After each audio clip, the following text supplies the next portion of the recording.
Shalom Aleichem. Alors, l'égalité homme-femme, la tarte à la crème des politiques, des journalistes, on entend parler sur tous les plateaux, l'égalité des femmes, la parité, etc. Enfin, la parité, c'était il y a quelques années, aujourd'hui on est sur l'égalité. Alors évidemment, si on parle d'égalité devant la loi, d'égalité même devant Dieu, oui, effectivement, l'homme et la femme ont la même obligation de craindre Dieu. Oui, l'homme et la femme ont des obligations dans la Torah, des obligations, effectivement, ressortent d'une certaine égalité. Moi, je veux penser, je vois un autre phénomène ici, d'accord ? Quand on parle de l'égalité entre l'homme et la femme, on parle de l'égalité sur le plan social, on parle du couple, on parle de la famille, on parle de structures qui sont des structures qui, partant de la famille et arrivant jusqu'à l'organisation de la société, proclament que l'homme et la femme sont sur un pied d'égalité. Cette idée est une idée fausse selon la Torah. C'est une idée que la Torah rejette radicalement et je m'en vais vous expliquer pourquoi.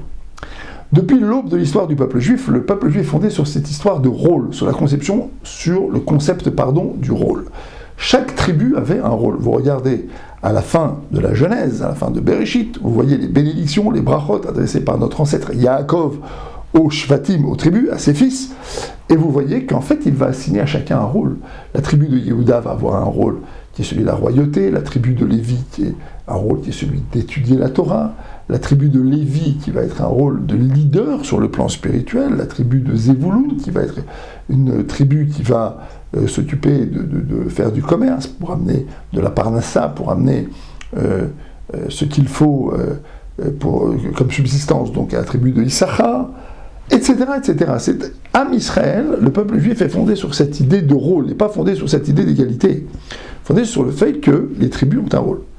Ce qui est vrai au niveau de la macro-société, au niveau de la micro-société dans le couple. Dans le couple, l'homme et la femme ne sont pas égaux. L'homme et la femme ont une charge de travail. Ils ont des rôles. Et d'ailleurs, c'est très intéressant parce que nos sages nous font remarquer que le corps de l'homme, il est organisé précisément pour faire face à son rôle.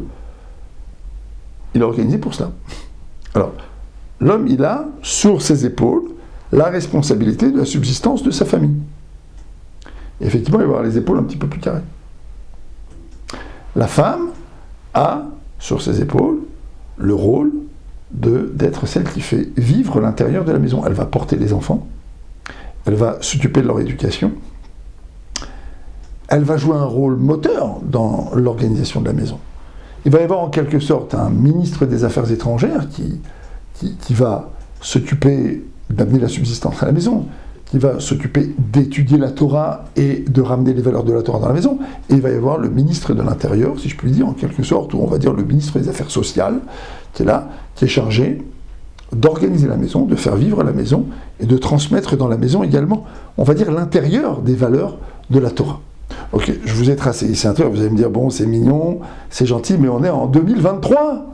Aujourd'hui, l'homme et la femme sortent travailler. Aujourd'hui, les femmes font des carrières militaires, font des carrières politiques. Est-ce que la Torah dénie aux femmes le droit de faire des carrières?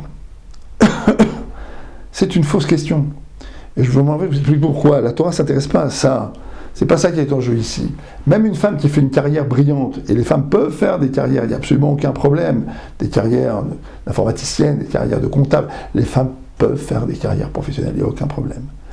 Une femme qui fait une carrière professionnelle ne peut pas nier son être intérieur, sa vérité intérieure. Et si elle le fait, elle rentre dans un système qui est un système de akrasha, de délégation. Elle peut faire une carrière, pas de problème. Elle peut devenir médecin, docteur, chef de service, bracha, ve'atzlacha. Mais elle a un mari, elle a des enfants.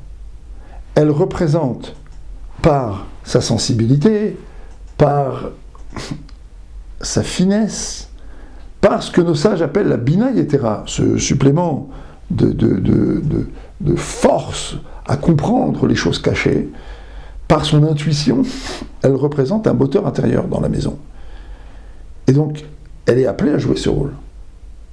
Et donc, très souvent, les femmes qui font entrer en compétition leur carrière professionnelle et leur vie personnelle sont des femmes qui sont très souvent déchirées. Alors, dans le monde occidental, on a souvent arbitré ça en faveur de l'activité professionnelle. Et donc, on va faire un enfant, 0,8.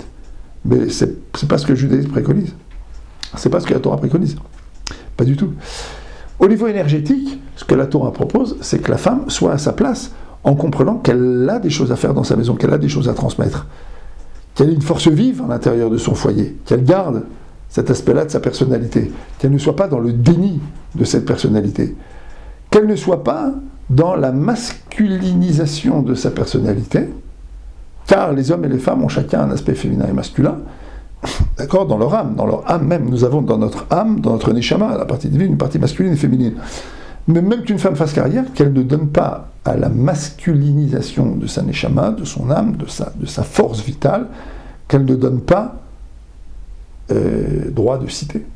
Qu'elle sache repérer ce phénomène et qu'elle sache le remettre, et remettre sa féminité à sa vraie place. La féminité de la femme,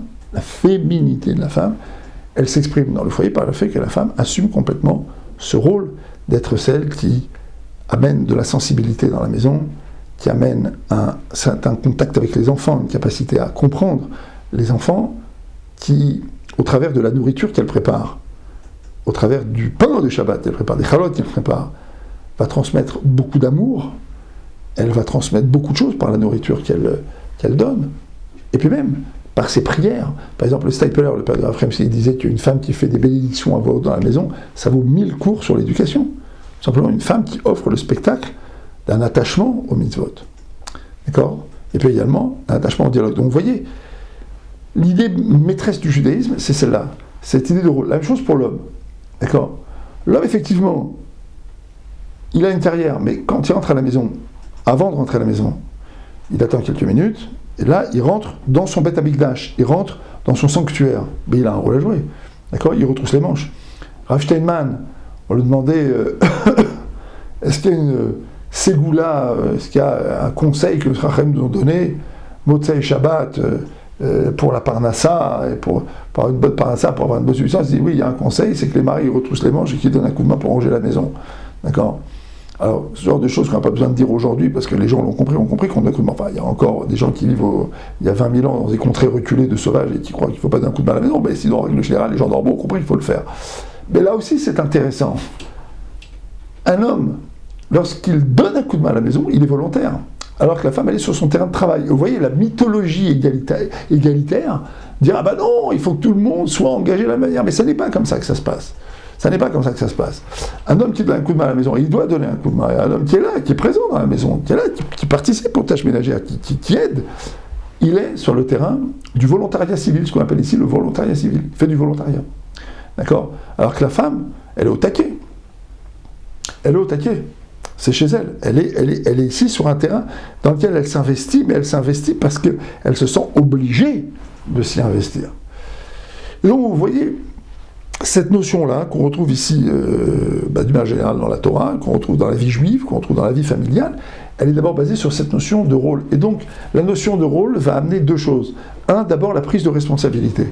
J'ai à prendre mes responsabilités dans ce que j'ai à faire. Un homme, il doit amener des valeurs à la maison, donc il doit incarner ces valeurs, donc il doit les étudier, donc il doit les connaître. Un homme, il doit se battre pour protéger sa femme et ses enfants. Et donc il faut que ce soit lui-même quelqu'un qui se maîtrise. Et donc c'est quelqu'un qui offre le visage de la protection et non pas le visage du désordre et de la colère.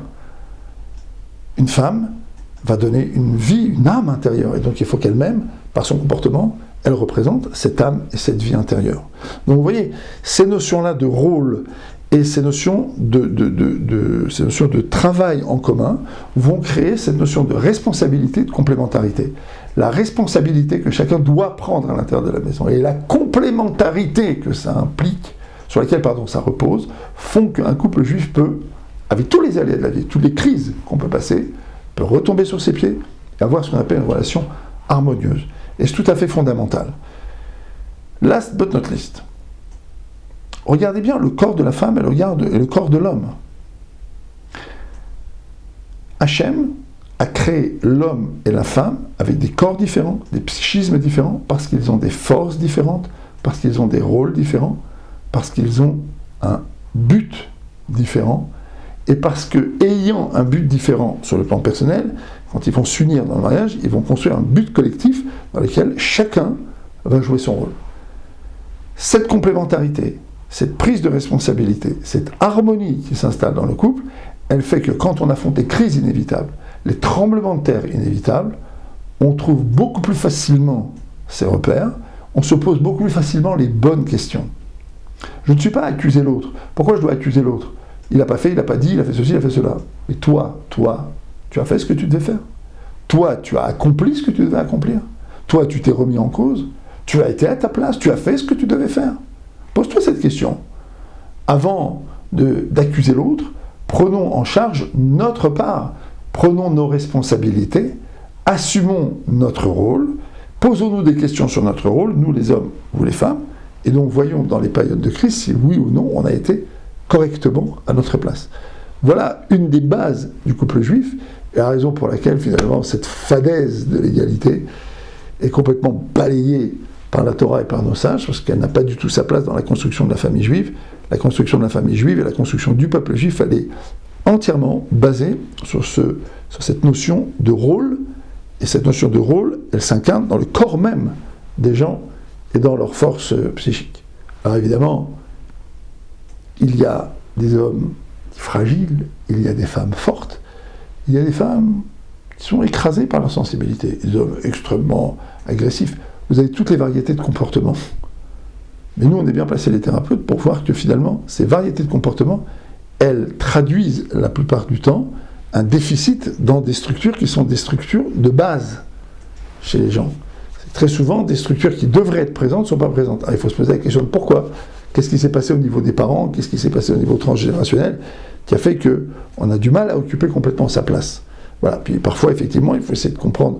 Il se trouve qu'on est juif et qu'on a reçu la Torah et qu'on a des outils pour comprendre pourquoi finalement une personne a une âme et donc a un travail sur terre qui fait qu'elle a reçu des ustensiles psychiques, en quelque sorte, qui parfois créent des décalages. On trouve parfois des femmes qui sont très masculines. On trouve des hommes dont les femmes disent « mais je trouve que c'est lui la femme de la maison ». D'accord ?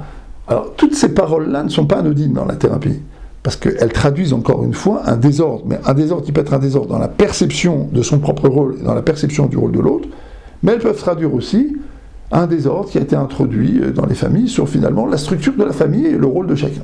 Voilà, à réfléchir en tout cas, comme toujours sur cette chaîne, on pose des problèmes, on pose des questions, et on essaie d'y réfléchir, mais voilà en tout cas quelques données de base pour essayer de commencer à réfléchir sur cette question. À bientôt.